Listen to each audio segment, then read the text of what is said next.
faster than a speeding typewriter, more powerful than a printing press, able to speak over tall buildings in a single sound. Look, up on the dial! It's a conservative! It's a liberal! It's Supermouth! Yes, it's Supermouth, strange visitor from the past with powers and abilities far beyond those of mortal talk show hosts. Supermouth, who can change the course of local politics, bend ears with his bare mouth, and who, disguised as Mike Wiley, mild-mannered reporter for a great metropolitan radio show, fights a never-ending battle for truth, justice, and the American way.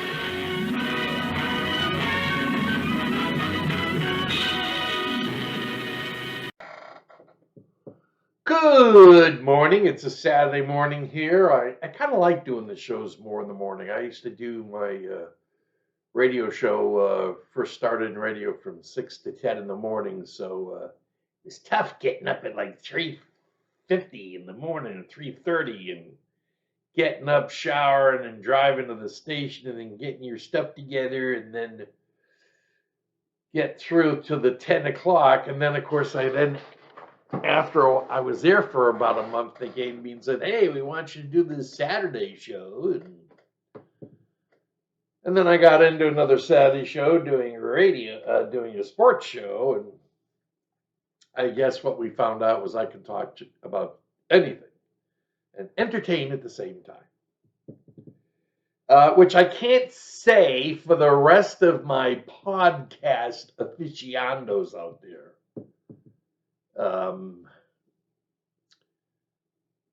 There's got to be a better way of doing this, and it's not radio, and it can't be TV, because if you're going to say anything that's pro-American, the networks are going to take you off the air. We already know all about that shit. So it's basically we have to tell you what's going on and what information we see, so you understand what's going on.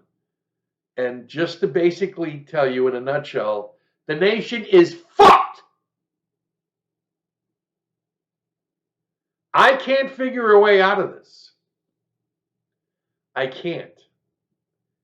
And today's show is an offshoot of what I was doing, because I came across something and it opened up my eyes to what the hell's going on. So, and I got lots of notes and stuff, but I'm going to try to see how much I can do without referring to my notes. So here's what happened. I'm watching this, I watch a lot of YouTube news. You get these clips, and then there's all these podcast guys on, and they're all full of shit. And the reason why they're all full of shit, except for about two of them, is because they say something, or they put something up on the screen that goes, "Hey, we know who the VP is, or we know this, or we know that." And they're full of shit. They don't know a damn thing.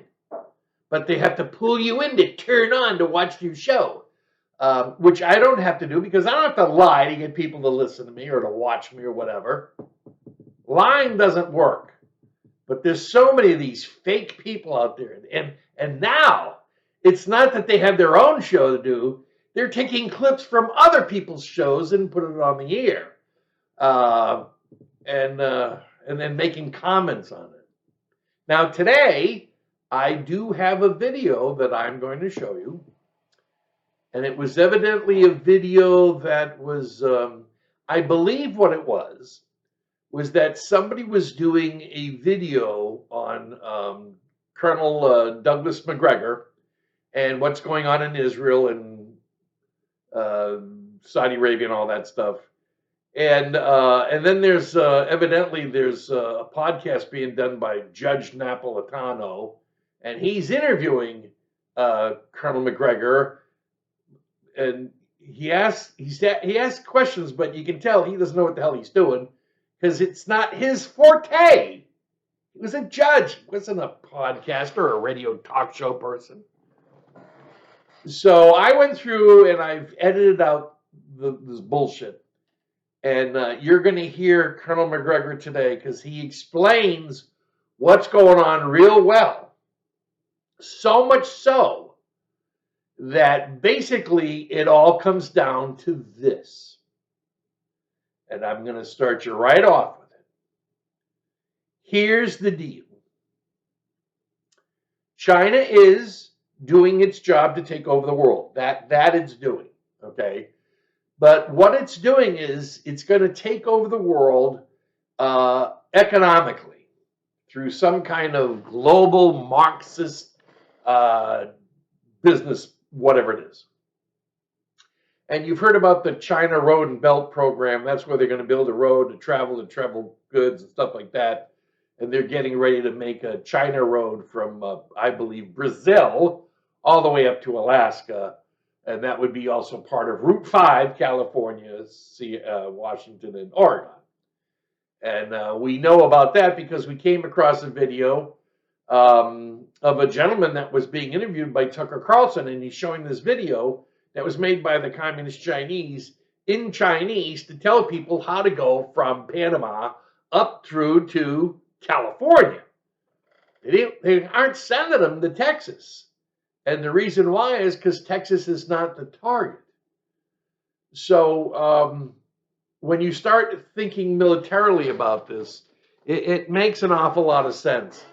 And then when you kind of sit back and think about what really happened, it makes more sense of what's going on in our country and around the world.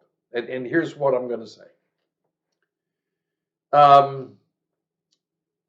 There was always wonder during the Cold War, because we were supposedly fighting the Soviets, and the Soviets were being run by the communists, and Europe was being run by capitalists, or whatever you want to call them, and they were part of NATO, and there was a lot of spending of money to defend against Russia, and of course there were were there 10 wars between NATO and Russia since? No, I guess there weren't any. There were no wars between NATO and the United States and Russia for a specific reason. Why fight somebody when you can take them over from within? In other words, why have China attack 16 states in the United States when all they have to do is make sure Democrats live there and have the Democrats do their business for them, which is exactly what is happening. Exactly what's happening. So if you want to put down America's enemies, the number one enemy is the Democrats. Time and time again. Here, I'm going to throw something out at you. So I'm looking at all this stuff, and I'm going back, okay, we got the Obama shit with Iran and the money and the this and the that. And by the way, the Democrats did not attack Obama for illegally sending $1.8 billion and $400 million in cash, which was not just dollars, but other denomination francs or whatever, and to Iran to help them out. Now, the Democrats didn't attack and sue Obama for violating what they believe was violating the Constitution. But this is what they did do. You may not remember this. 16 states on Monday evening filed a lawsuit challenging President Donald Trump. Now, Donald Trump, while Donald Trump didn't start any wars, he was the most attacked American president in the history of the nation. But he wasn't attacked by Germany, he wasn't attacked by China, he wasn't attacked by Japan, he was attacked by Democrats. Over and over and over again, these scumbags did everything they could to destroy his presidency and minimize it so that it wouldn't build a nation. I believe that just the 4 years alone of Donald Trump's presidency is enough evidence to put all those assholes in electric chairs and toast them. And I still believe it's going to happen. Their day of reckoning is going to have to happen. Okay? Now, I happen to get involved with this situation going on in Oregon, and I found that there was this organization, and I sent them some information. Come to find out, they're working to try to minimize everything and come together with the Democrats while they stab us in the back, stab us in the neck, and shoot us in the toes. We have a tough shit scenario going on, and we need to come up with an answer. And we need to come up with it really damn quick, because I'm going to tell you right now, a holy hell will break out if they try to steal the 2024 election, which they know they're going to. And we know they stole the 2020. If they didn't steal the 2020, they wouldn't have to do shit now. They wouldn't have to file these 4 obviously fake lawsuits against Donald Trump. And each lawsuit is initiated by a crime Joe Biden has committed. And they know that some of this stuff about Biden's going to leak out in the media. And of course, the media is tied in with the communist Democrats, whatever you want to call them, enemy. And so all this shit's going on. And it makes it awfully difficult to try to figure out what this nation should do to get itself better. And I think we're going to see an April 19th day. We've seen 2 April 19th days while the Clintons were in power, except it was the federal government, the FBI, and the ATF attacking and killing Americans on April 19th. So let me just finish reading this. 16 states on Monday evening filed a lawsuit challenging President Donald Trump's national emergency declaration. The group of states led by California Attorney General Xavier Becerra filed the lawsuit in the U.S. District Court for the Northern District of California. We're going to try to halt the president from violating the Constitution, the separation of powers, from stealing money from Americans and states that has been allocated by Congress lawfully. Now, they didn't sue themselves when it was discovered that 11 of these 16 states took $42 billion of COVID money and used it on educational bullshit, racism, shit like that, which they didn't have the authority to do. They didn't sue themselves for that. I don't see anybody coming after. Nobody ever goes after the Democrats for committing crimes. Nobody. It's going to pop one day. And when it pops, I'm just telling you, be ready. Because you never know when there's going to be a group of Americans who go, that's it. That's enough. We're going to try to help the president from violating the Constitution, the separation of powers, from stealing money from the Americans and states that has been allocated. Stealing money from Americans and states. So I guess they're recognizing that Americans individual are different than the states. But if they really understood that, then why the hell did they get the 17th Amendment in there to remove states' representations in the government and turning it over to the individuals, the wealthy individuals? That seems to be okay. It's okay when the Democrats decide to violate the Constitution, but it's never okay when the Republicans or a Republican president or an American president, whatever you want to say, is employing his powers to save the United States. The attorneys general from Colorado, Connecticut, Delaware, Hawaii, Illinois, Maine, Maryland, Michigan, Minnesota, Nevada, New Jersey, New Mexico, New York, Oregon, and Virginia joined California in the lawsuit. It's the latest challenge to hit the Trump administration.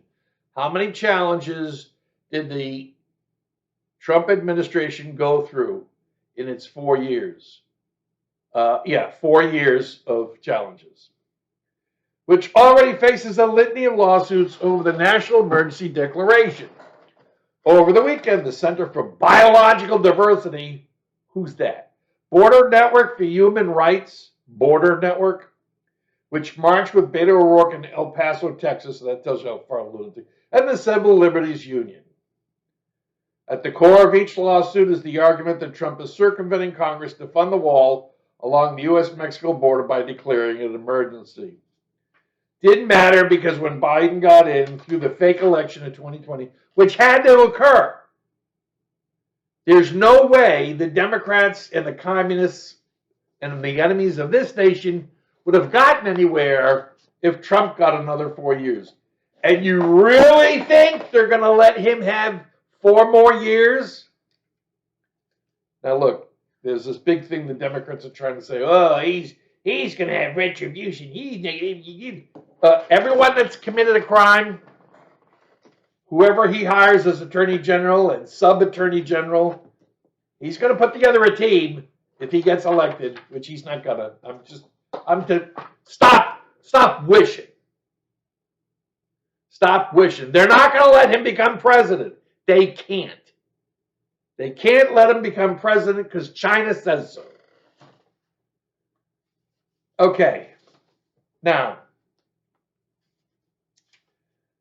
so I was, I'm doing this 10, 12, 13-week show on what's gone on since 1990 to 2024. Okay. We've got it here on the board, and we were going through it. It's basically all the crimes that the Democrats have committed. So let me just summarize something for you, okay? Let's see, from 1993 to 2023, that's 30 years, we had 2 Islamic attacks, the first one on World Trade Center, the second one on World Trade Center. Both the FBI knew about and did nothing about it. We had 2 major bank robberies, Fannie Mae in the 90s and Fannie Mae again in 2007. They brought it back and reinstituted it and shoved it up our ass. Okay. 2 domestic Democrat attacks on Waco and Oklahoma City. Those were done by the ATF and the FBI. Now, when I say they were done by the ATF and the FBI, Waco was attacked by the ATF and the FBI because the Clintons needed cover after it was discovered that they knew all about the frickin' World Trade Center first bombing in 93 and did nothing. They did nothing about it, so they had to turn around and create news so that the media communists would have something to write about. The second attack on Oklahoma City was quite simple. It was this group, and they were from Ponca City, Oklahoma, and they were a neo-Nazi group, and they were putting together an idea about blowing up a federal building. And so there were the ATF and the FBI knew about it. The ATF had someone infiltrating the group, and so did the FBI. The ATF didn't know about the FBI person, but they found out later.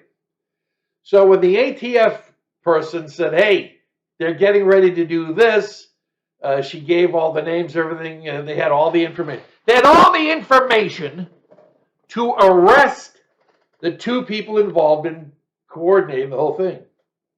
The funny part was they were never involved in the court action. Some guy named Timothy McVeigh was. Timothy McVeigh was like some shoe salesman coming down through the network, was thumbing a ride, and they started saying, okay, we're gonna use him like they used what's his name in Texas when the supposed shooting of Kennedy was done by this guy. So they show him here, they show him there. They're exposing him so the federal government will go, oh, he did it. Yeah, he did it. Right, Hillary? He did it. Where'd they find him the day of the bombing? Oh, he was asleep in the back seat of a yellow car that had no plates on it. Now, the interesting thing was that yellow car with no plates on it was actually parked across from the building they blew up for 2 days. So everybody would go, hey, what's that car? Hey, what's that car? It was a perfect setup. Perfect setup. Why? Well, because you may not remember, but Democrats suck when they're in the White House. Anybody hear of a guy named Jimmy Carter? Yeah, the economy sucked, and we were attacked by the Islamics and all of that shit. Okay, and then we had the Clintons, and they sucked, and then we had Obama, and he sucked, and now we have Biden, and he sucked. Okay, for some reason, the Democrats don't give a shit about taxpayers.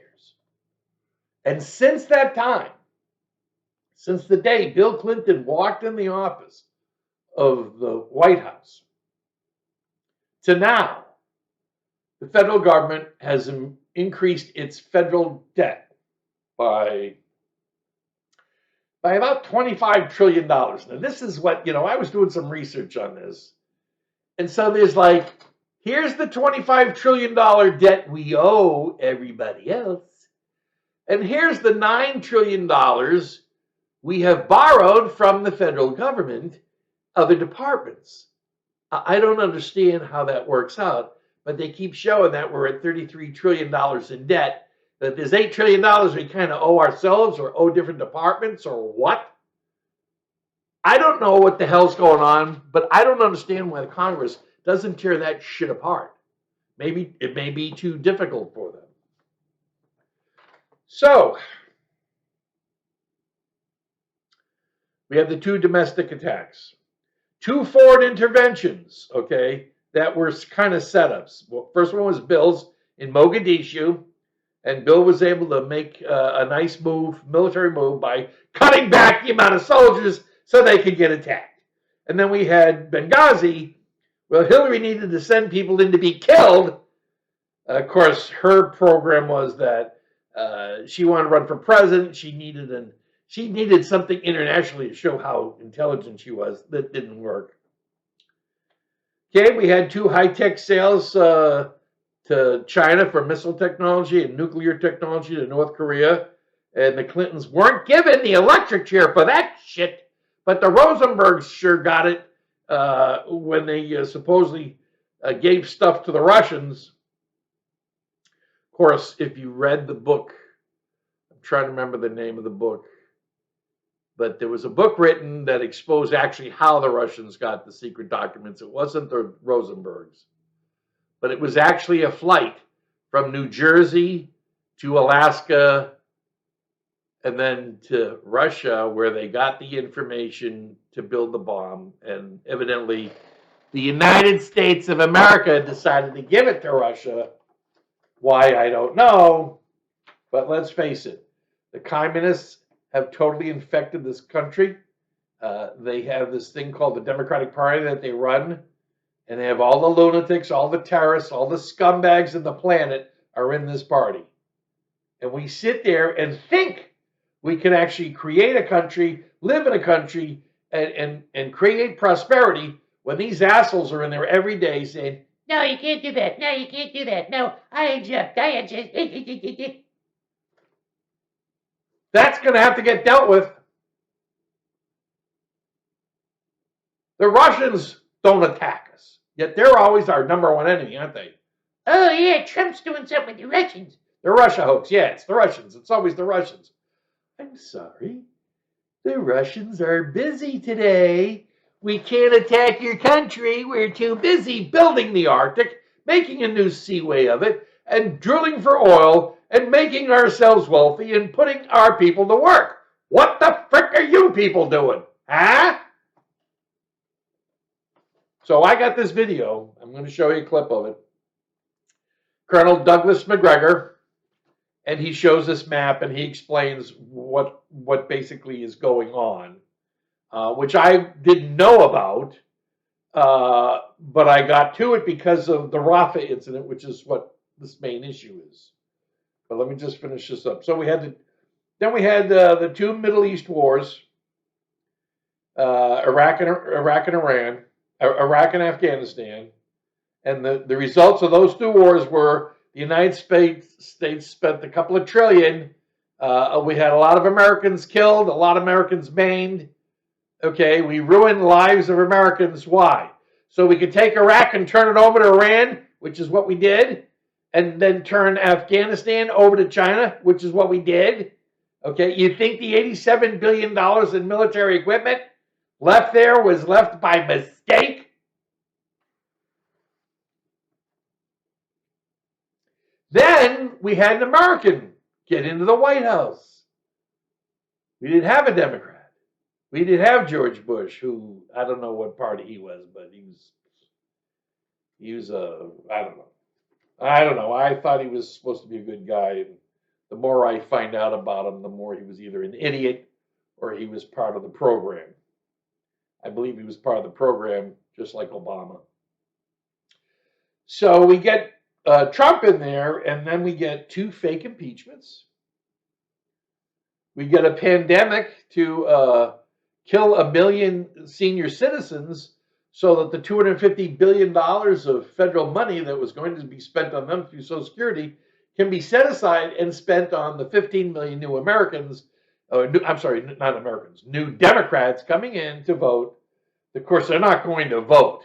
They're filling out a piece of paper, which they've already filled out. That's the first fucking thing they do is fill out this piece of paper. That means they can get their debit card with the $5,000 in it. They get the free this and the free that and a cell phone. And that way they can keep track of them and make sure that they're in the right areas to add them into the registration. And they're doing everything they can to try to get it so that illegal aliens can vote, which is illegal. It's against the law. But you know what? Election fraud is also against the law. That didn't stop the Democrats either. Democrats don't pay attention to the Constitution. But they need to pay attention to an electric chair because I'm so done with this shit. You know, you guys aren't paying attention. You aren't paying attention. It's amazing. Then you had the pandemic attack, kill 1 million Americans. Okay, then you had 4 fake indictments. Now, how do you come up with a fake indictment? Okay, there's a Russian communist, Chinese communist proverb that says, attack your enemy with what you did. So Biden, they know that Biden took documents when he was a senator and he was a VP, classified documents, and he kept them in his house because he wanted to be able to write a book and get $8 million for it, exposing top secrets. I'm sure this is why money he got from China, because he was giving it to China. And of course, they haven't exposed to us what the hell he gave away. But they couldn't sue him for it. They couldn't arrest him for it, so they have to go after Trump for something Trump didn't do. But they're blaming Trump. Okay? Then they had to blame him for raping a woman nobody would have raped. There was no evidence of it. And it was past, all this shit they go after him for is years old. There's a statute of limitations.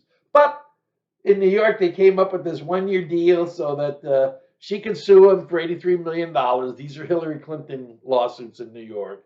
Then we just saw this bullshit lawsuit where evidently it's okay in New York for a state court to go after somebody on federal charges. Holy shit, that's a new one, huh? Yeah. Oh, and we're going to make one count 34 counts because it sounds much better that he's a convicted felon of 34 counts. Holy shit, were there 34 bodies that he toasted up people on? I'm so sick of this shit. I really am. I'm almost like ready to stop talking and go up in the woods. But I wouldn't know to shoot anyone until they come to my door, so I'm staying here. And then when the door opens up, if they're wearing a Chinese uniform, bang! If they say they're from the FBI and they're here to arrest me, bang! They're from the ATF, bang! If they're from the Girl Scouts, I'm buying cookies. You gotta have a let out of this stuff. It'll kill you.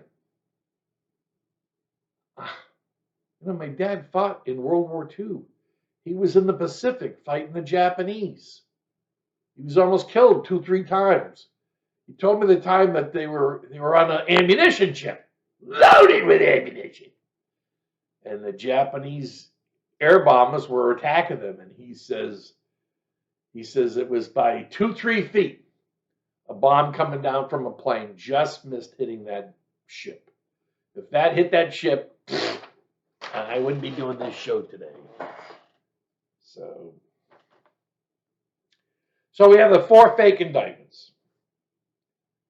Now, so we have the Ukraine war, which is for China's investment. And you're going to see, when you see this McGregor thing, and he's going to show you this map, and the map's going to show you this route that they're building, and the route goes right through Iran. So what's happened is we now recognize, or we should recognize, that China, of course, we know is an ally of Iran because Iran's selling them all this oil, even though they're not supposed to. But Trump's not president. Remember, Iran and China probably had more to do with making sure Trump didn't get reelected than the frickin' Democrats. But they were in on it. They were in on it. The Russians are busy creating, fixing stuff for their own country. They're not into war. They're not. But there's this segment of East Ukraine where all the coal is, and they know that China needs the coal because China's not building electric cars for their people. No. They're shipping them over here because the Democrats are in the process of destroying the nation, removing our country, and whatever you want to do. But I don't care. I don't care. They've done enough damage to be named enemy of the United States. The Democrats are enemies of the United States. You don't believe me? Turn on your TV and watch Congress today. Okay? And see if there's somebody there that's testifying against Biden. Oh, yeah. They bring all the witches out. The witches and the dumb Jewish guys. Okay, so we gave up $87 billion in military equipment in Afghanistan. We gave up all the rare earth minerals so China can have them. And we gave up the largest Air Force base in the world in Bagram. We should have never given it up. If Trump was president, it would have been given up.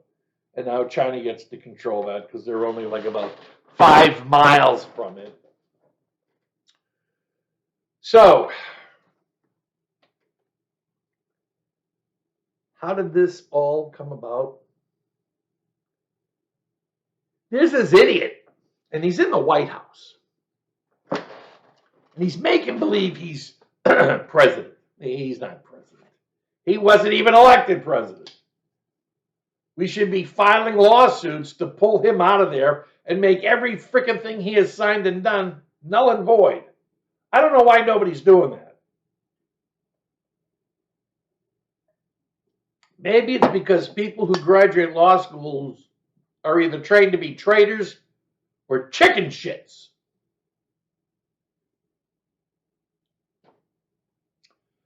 So, you know me, if you don't know me now, I have a brain. And my brain likes to play connect the dots. And I don't know when my brain is going to connect the dots until it actually happens. And so I'm watching TV and I see this stuff going on. And of course, what a lot of people may not realize is the last part of the Abraham Accords, which of course the communist Chinese don't like, the Iranians don't like, and everyone that hates Israel doesn't like. And anyone who hates America doesn't like. So that's like in process to be gotten together and finalized. But Iran had to stop it. So Iran calls up these assholes in Hamas terrorists and say, hey, kill some Jews. Kill a whole bunch of Jews. Chop their fucking heads off. Do everything you can. Gotta make it really horrible, okay? Because we need to take the Israeli army and suck them out. Suck them out and let them do so much damage that our media and our communist Islamic buddies in the Congress of the United States from Minnesota and Michigan will do their job. So let's do that. So they go and they kill 1,200 people in 1 day, 2 days. Worst massacre of Jews since the Holocaust. And now I don't know how to say fuck that shit in Hebrew, but that's what Netanyahu said. You don't mess with Netanyahu. Just because he knows God's on our side. God's on our side. God's on the side of Israel and America. Yes. Yes. Yes. Okay. That's why those assholes, when they're going, death to Israel, death to America, death to Israel. That's how they're trained. Israel, America. Why is the Israeli-American alliance so important? And the reason is that basically the largest military in the world is the United States. And then second is Russia. And third is China. And then you've got England like fifth or sixth. And you got Italy seventh or eighth. And then you got Turkey India, Pakistan, and I don't know who the hell's going to fight each other there or not.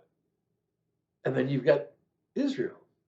Now, Israel doesn't have the biggest army. Of course, Israel doesn't need the biggest army because they don't have a big country. But they have the 5th largest air force. And they have an air force that kicks the shit out of people pretty bad. Pretty bad. And they're flying F-35s, and Iran doesn't know when they're flying over Iran with them. But what happens is that the U.S.-Israeli alliance creates a military. And if you add Australia in there, and you add Japan, which is a very big ally. Matter of fact, Japan loans the United States more money to pay off their debts than China does. South Korea, Taiwan, which, interesting enough, including the Philippines, Israel is actually helping the Philippines building the defense. And the Chinese know it. So the Chinese know that the Israelis have decided to go ahead and get involved in their backyard, and they don't like that shit. So this thing's going on. Israelis are going through and systematically cleaning out the terrorists who hide behind children. They hide in hospitals and schools. These are the biggest scumbags on the planet. They need to be totally wiped off the face of the earth, and that's what's going to happen. So the Congress of the United States works up and passes a bill to give $13 billion worth of aid to Israel while they're giving $65 billion to Ukraine. That's a whole other story. We're not going to get involved in that. But you're going to see why Ukraine's important when you see this map. When McGregor shows you that road, and you see in that road, that travel area, they get product from here to there, and it's better than going by sea to this and that, and you go, hey, isn't that Ukraine right there? Isn't that road going through just east of Ukraine? And therefore now it's in Russian territory, or was in Russian territory. And isn't all the coal that Ukraine has that China wants right there? You know, the 500 years of coal surplus that Ukraine has, while China's got 35 years left and then they're done. Of course, China uses a lot more, so of course their 35 years is probably about the same as Ukraine's 500, but they could sure use it. So that starts making sense to you. So I'm watching this shit, and Biden signs this law that the Congress comes up with to give aid to Ukraine, aid to Israel, and aid to some of the South Pacific countries. And then Joe Biden, the intelligent creature from the planet Uranus. Wait a minute there. We're going to hold up this equipment to Israel if they go into Rafah. Okay, so why can't they go into Rafah? Well, you know, there was this peace treaty back in 73, 79, and they can't really go into Rafah, but they can have soldiers along the border there on a temporary basis. So what they're kind of doing is okay, but Joe Biden says, no, you can't do that. You're not going to get your military equipment until you get out of Rafah. Well, what's so important about Rafah? Well, it is on the border of Egypt, but it's already established that that's a heavily armed border between the two nations.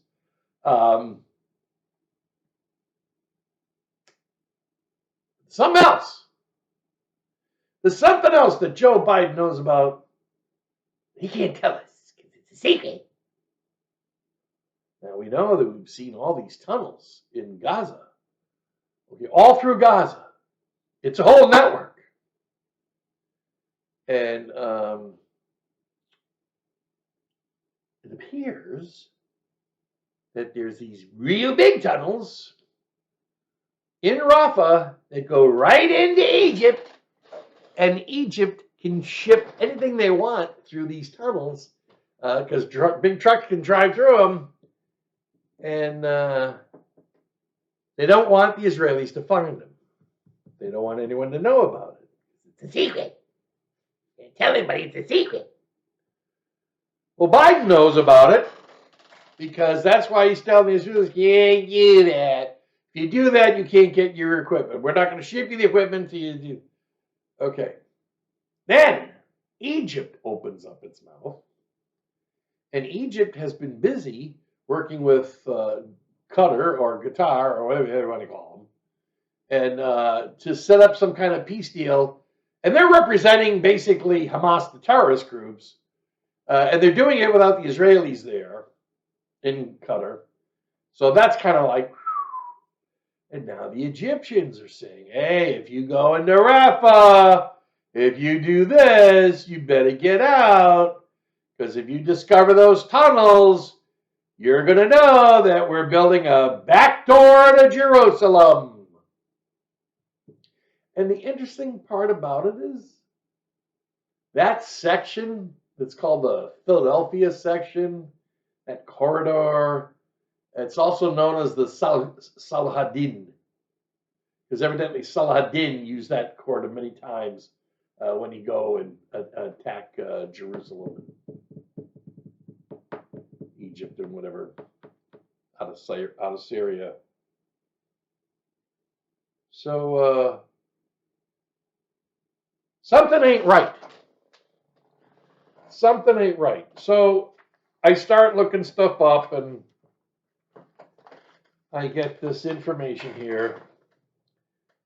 So this we talked about this, the $400 million that was transferred, and then I guess it was as the first installment of $1.7 billion settlement.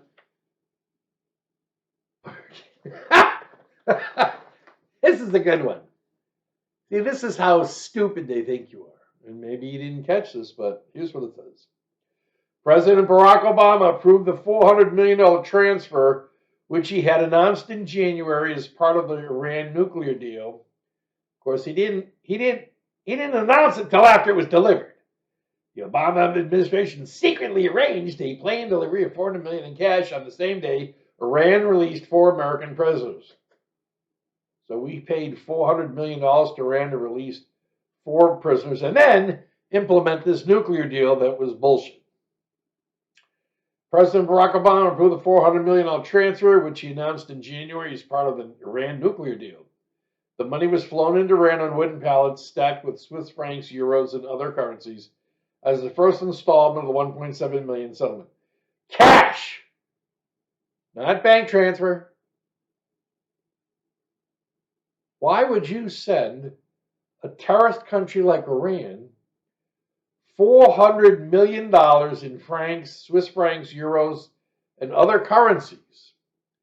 Is it so they can just take it off the pallet and send it to Hamas, send it to Hezbollah, send it to assholes in the Middle East? I mean, whoever. Obama's involved with this shit. But that's not a surprise to us. We know Obama's a traitor. We always knew. We always fucking knew.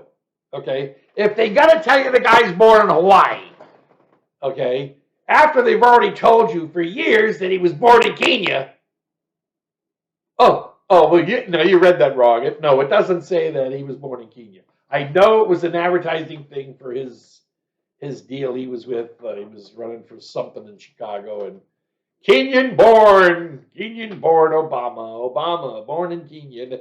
Yeah, let's make sure that they know he's African. Oh, wait, he's running for president. We didn't say that. That's a mistake. Settlement resolving claims. Now listen to this. The $1.7 billion settlement resolving claims at an international tribunal at The Hague over a failed arms deal under the time of the Shah. What? Shah was one of the first military victories for the Jimmy Carter administration, proving the Democrats have their heads up their ass no matter what they're doing. And That was 1979, because all that shit had to occur before Reagan came in and kicked everybody's ass. That's why they tried to kill him like 3 months after he got elected. Remember, when Democrats can't win an election, they're going to get rid of the Republicans some way. Okay? Hey, Lincoln got elected. Hey, Kennedy got elected. He sure ran as a Democrat, but everybody knew he was really like a Republican. Plus, black people loved him. Presidents that black people love get killed. Of course, Lyndon Johnson really loved black people. Because he didn't use that term. He didn't like black fathers. No. So they're saying that something that went on during the time of the Shah is the reason why Obama used as a reason for giving up the money. And of course, Democrat nominee Hillary Clinton, when asked about the payment by local Denver, Colorado television station, said, "It was old news." Why, thank you, Hillary. You've always been full of shit. Hey, Hillary, is it true that you got thrown off the Watergate hearing because you were full of shit? And they found out that you were full of shit, and they were tired of you being full of shit? Huh? Oh, yeah, it's true. What a bunch of scumbags the Democrats are. Really. What a bunch of scumbags the Democrats are. So, I'm looking at all this. I'm going, what the hell's going on? What's the deal with Rafah? And then I figured, okay, it's part of the Obama-Biden's Iran scam, which they knew about. So the question then is, what the hell was the reason why Trump couldn't get reelected president? Was it because he was tough on Democrat criminals in the country? Was it that he wanted to protect the borders of the United States, prevent the invasion of 15 million illegals like happened while Biden was president? Actually, Biden's not president. Biden has never been president, and that shit's got to get reversed and go and clean that fucking shit up. Clean it up. I don't care how long it takes. Hire 2-3 special prosecutors and let them go at it. Let them pull all this shit out of Obama's underwear and stuff. I mean, it's just, if the Republicans can't stand up to the Democrats, we're going to end up having to shoot them, and it's going to have to be from the states. You know, the states created the United States of America. That's why it's called the United States of America, not the United Communists of America or the United Democrats of America. It's called the United States of America. So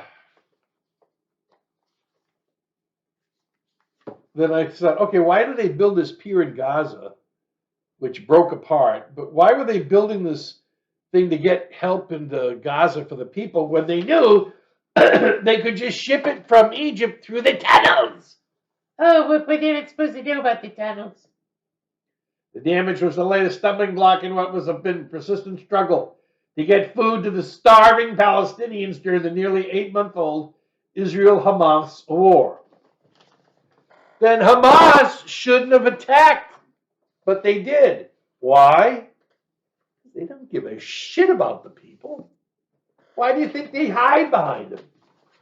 Egypt threatens to suspend peace treaty with Israel. Okay, go fuck yourself. Okay. Now, why does he have to do this?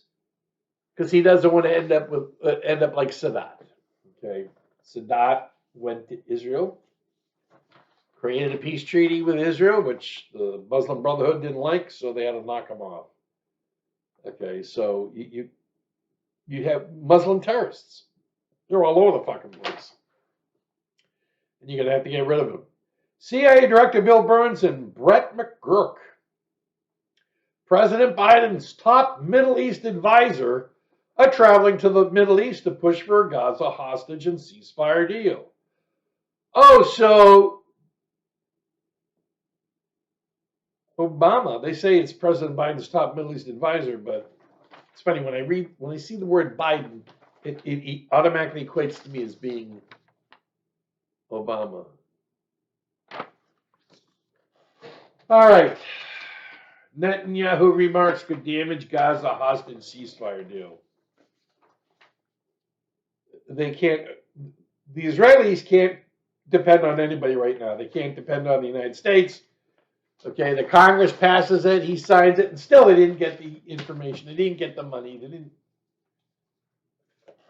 So I've got about 10 minutes of video, so I'm going to make this part short. And then you're going to see this video with Colonel McGregor. You should pay very close attention to what he's saying. This guy knows what he's talking about. He's a bit anti-Israel because I think he doesn't like the attitude that Israel shows to be an independent country. Okay? Yeah, they're an independent country, and they got not only nuclear weapons, they have laser high beam weapons. They got some shit nobody knows about. You know? It's kind of tough being the country that's got all the Jewish guys that create all that shit the Nazis wanted, and they went over the United States and created it there. So, next week we're going to go back to this because we're doing a show on what went on for 30 years. Okay. We need to recover it so you really, because I don't know what you know and what you don't know, what you've been paying attention to. And it's not my job to guess what you know and you don't know. My job is to put information out there. You want to listen to it or not? Fine. Okay? I don't get paid to do this. I don't have advertisers. I'm not spending money to go out and try to get more people to listen. I actually did that. I had a nice deal going with Getter, and I was getting 600 to 1,000 people every week looking at my shows after they were advertised through Getter. And then Getter just went, because the guy that was running Getter, so he left Getter and put number 2 in charge, and number 2 basically dumped a number 2 on Getter, and evidently one day their whole global marketing department just disappeared. Okay, have you ever had 4 people that you had phone numbers for and emails all of a sudden disappear? God, and they owe me $500 because that last month of the advertising, they didn't change anything. I had nobody to send the information to, except I had the email for the global marketer. So I sent them that, and here's the new video. They didn't put it up. They just let the last one that they had been alive while I sent it. They kept running that. So we are in deep shit. Okay. But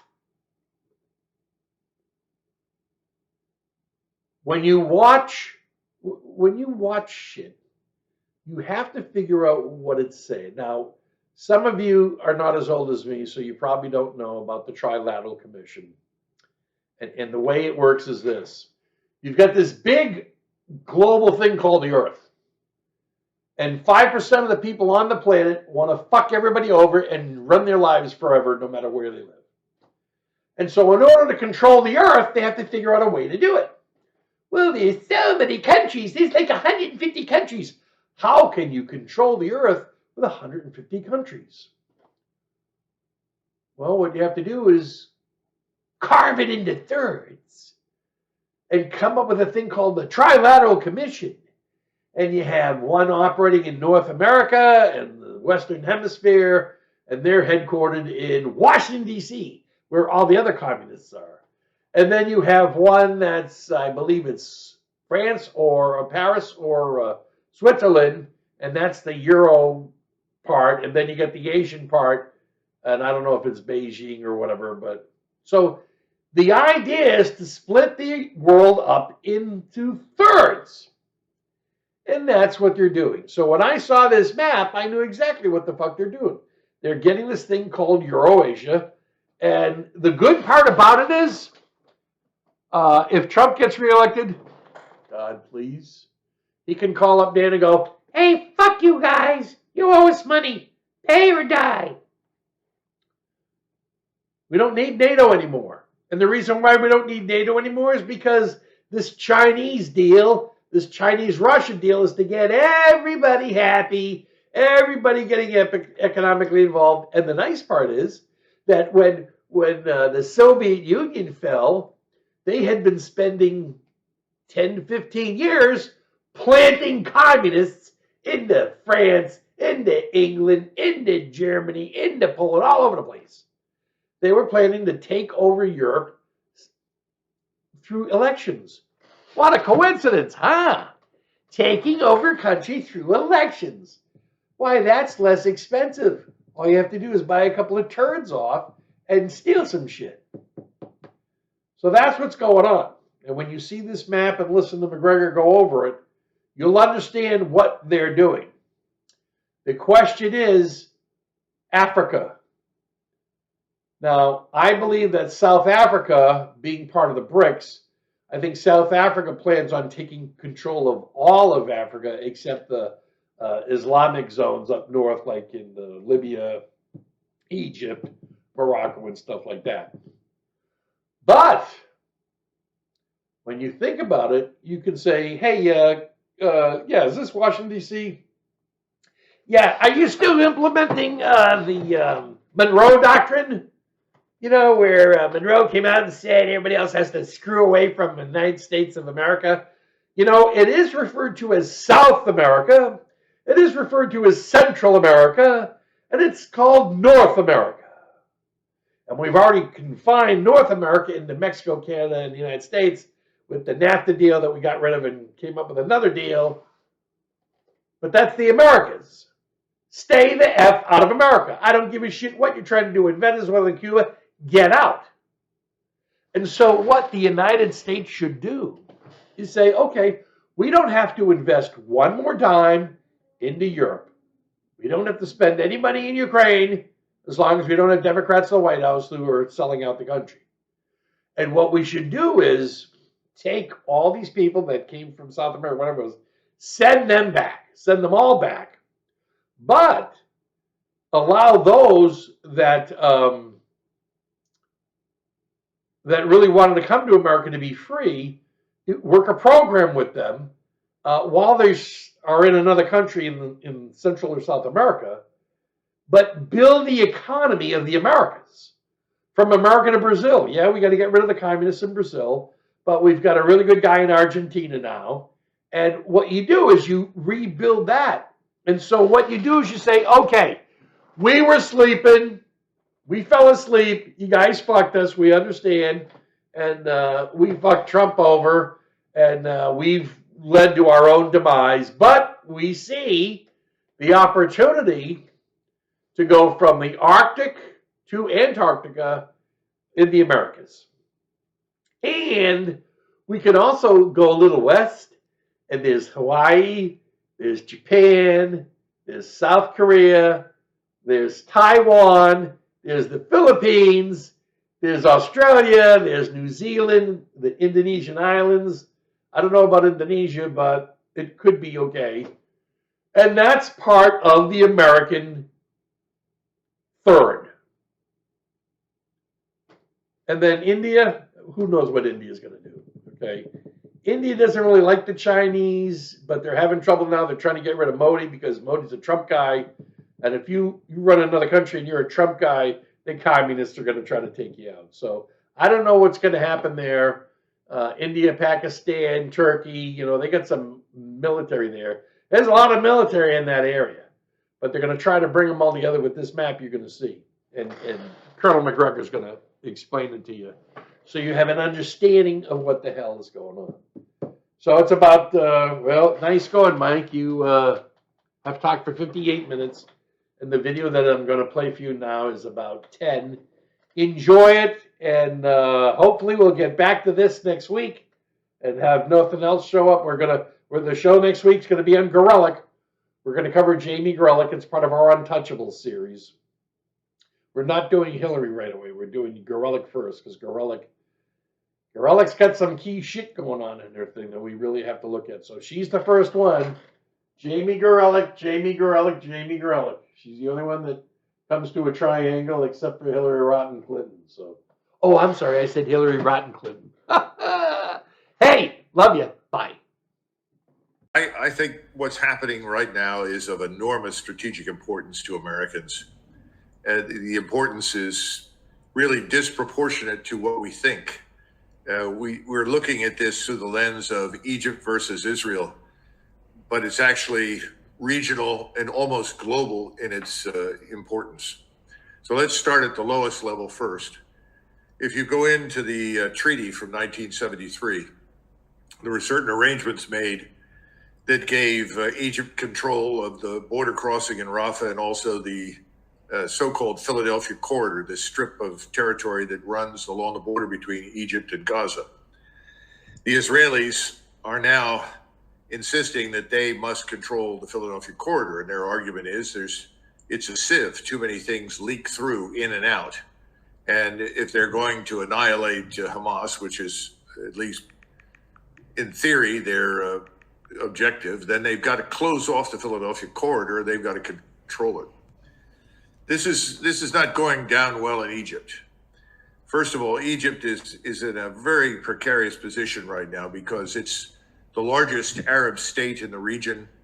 Its geostrategic position and the Nile River and the Suez Canal make it a gigantic state of infinite influence and power in the region.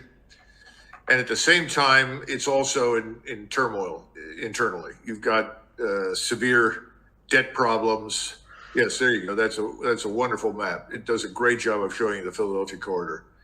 They've got problems with indebtedness. They've got a population of 100 million living on an infrastructure for maybe 30 or 40 million.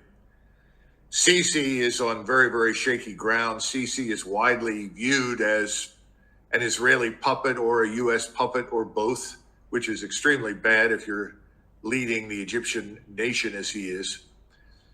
If he does not respond in some decisive way with the use of force against the Israelis, he stands an excellent chance of being removed from power. And we have done nothing to strengthen his position. We have largely ignored his peril. We've taken it for granted that he will do as he's told, that he will get in line and support what we want to do with Israel. And I don't think that's reasonable anymore. I think he understands that if he is to regain some stature with the Egyptian people, he's going to have to take some kind of decisive action. I'm told by someone who just returned from Egypt that on the streets of Cairo and the other major cities, there is a sense of resignation on one hand that war with Israel is inevitable. In other words, the population has decided this is going to happen. There's no much choice in the matter because they see it as incomprehensible that he and other Arab leaders would stand by and watch the Israelis slaughter 30, 40, 50,000 people in Gaza and do nothing. So that's one part of the problem. Second part of the problem is that Sisi really is viewed as someone who is no longer legitimate because of the positions he's taken, his complicity in what's happening in Gaza. Now, at the same time that this is happening on the ground, you have something of enormous strategic importance that is receiving remarkably little attention in the mainstream media. And I think we can all guess why that's the case. But this is the Arab-Chinese summit in Beijing, where you have General Sisi from Egypt and his delegation, along with the Crown Prince of Saudi Arabia and his delegation, the United Arab Emirates. They are all gathered in Beijing to talk to the Chinese. And the subjects for discussion are not just what's happening in Gaza, but the way forward. And there's a growing consensus among the Arabs in the region that two things need to happen. One is that the United States and its influence in the region needs to be stopped because the United States is seen as the power that underwrites the rogue state of Israel from the Arab standpoint. So the United States' influence must be curtailed, and if not completely expelled from the region, then certainly reduced to the point of almost complete irrelevance. Keep in mind that you've had Blinken and Sullivan and Burns running back and forth between the region and Washington, trying to smooth things over and hold some semblance of American influence together. Right now, I think we can argue pretty convincingly that our influence is almost nil. And at this conference, they're going to look at a number of things. one of which is the criticality of trade and commerce between the region and China. Now, if you'll put that map up, we could get an appreciation for what this conceivably means. Now, the red is called the North-South Transport Corridor. And this is not a new corridor per se. That's existed for some period of time. There's a port on the Indian Ocean, or excuse me, the Arabian Sea, which we regard as part of the Indian Ocean, by the way, as is the red line. And this red line reaches from Chabahar in the south of Iran, in Baluchistan, and runs all the way up into Russia. And as you can see, this is a very, very secure and, from the standpoint of many people in the region, much more attractive option for trade with Europe than the blue route that you see. The blue route, of course, was established many, many years ago through the Suez Canal between Egypt and India. Well, the feeling is increasingly that given the maritime dominance that the United States continues to enjoy, that this red line could work very, very well for India and ultimately for China in its trade with the Middle East and Europe. And it's important that people look at this map and understand that it's a mistake to compartmentalize too much. We have a habit of looking at things in Europe from the standpoint of independence or almost insularity from the Middle East. You can't see what's happening today in the Middle East in isolation from what's going on in Europe. So strategically, what's happening in Egypt is very, very bad, because if Sisi is the man that I think he is, he's sitting there in Beijing talking to Mr. Xi, the president of China, and says, well, Mr. Xi, we're in trouble. Egypt is in crisis. We could well be at war in the near future with Israel. Can you help us? Would you help us? Will you invest in us? Can you be an alternative to the support that we've had from time to time, about $3 billion a year from the United States? And I think the answer he's going to get from Mr. Xi is yes. And I think that the Saudis, who are now talking about investing in that Iranian port along with India, which is nothing short of a monumental strategic game changer in the region, are right on board with General Sisi, as is, or as will be, the United Arab Emirates. So what's happening in the region today is much more important than just 4 Egyptian soldiers being killed or wounded by the Israelis. What's really dying at the moment in the Middle East is any semblance of our strategic power and influence.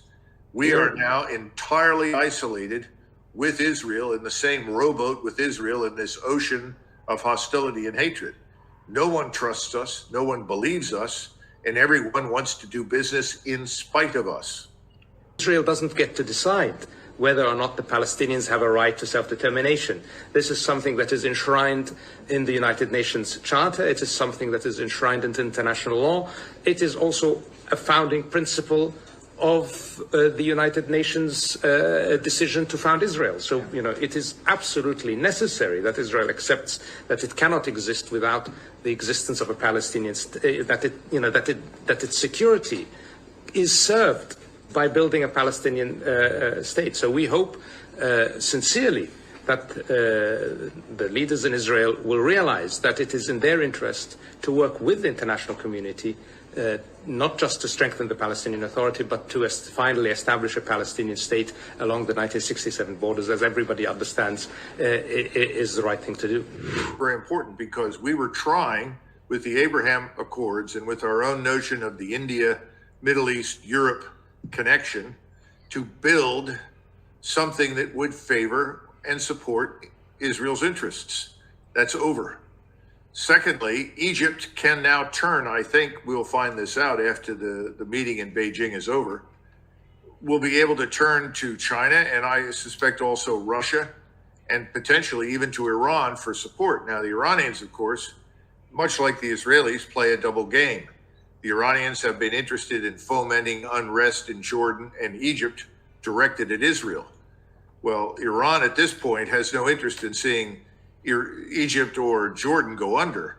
So I suspect that will end, particularly if it becomes clear that the peninsular Arabs, that is Saudi Arabia, UAE, are willing to support the expansion and development of that port inside Iran, which is the hub of commerce and trade between China, India, Russia, and the Middle East. I mean, just stop and consider that. If you look to the right, everything that you see on the right is avoided by that red line. Everything on the left is avoided. In other words, you're moving through an area that is reasonably stable. And no one is certain that Central Asia will be stable. They would like it to be, and the Russians and Chinese are going to work hard on that. But then there's the other point. Remember our friends, the Houthis, who are sitting down in Yemen. They've made passage through the Suez Canal a nightmare. Now you don't have to worry about the Houthis anymore. These things make too much sense. We are up against dynamics over which we have no real control. We are asking people in the region, in Europe, everywhere we go, to do things that are antithetical to their interests. We're talking about a Eurasian community, which is something we in the United States never discuss and don't grasp. We think exclusively in terms of our own interests, and we treat everyone as though they are a discrete chess piece on the chessboard. Doesn't work that way. These countries all have interests that tie them together. Now, does that preclude the possibility of any conflict in the future? I'm not saying there'll be permanent peace that will break out everywhere, but I think you can make an argument that this is certainly one way to achieve stability and prosperity that does not involve us. I would argue that thinking on the Hill, if you sit down and try to explain these things to most members of the Senate and the House, they see everything as an existential threat to the United States. What they don't understand is that we have contributed enormously to this development. This was going to happen at some point anyway, but we've certainly accelerated it. And we've made ourselves so unpopular and so unwanted that nobody really wants to trade or do business with us if they can avoid it. And that effectively is what BRICS is all about. And that's what this trade route and the development of this Iranian, Indian, and Arabian consortium down there at the point just before you get into the Strait of Hormuz, this is Chabahar. They're all going to invest in that port because it's in everyone's interest to do so. And keep in mind that Mr. Modi, as a Hindu nationalist, hasn't exactly made himself enormously popular in the Arab world. But their commercial interests, their business interests, their strategic interests in the peninsula and in Iran trump the anti-Muslim attitude that Modi manifests at home.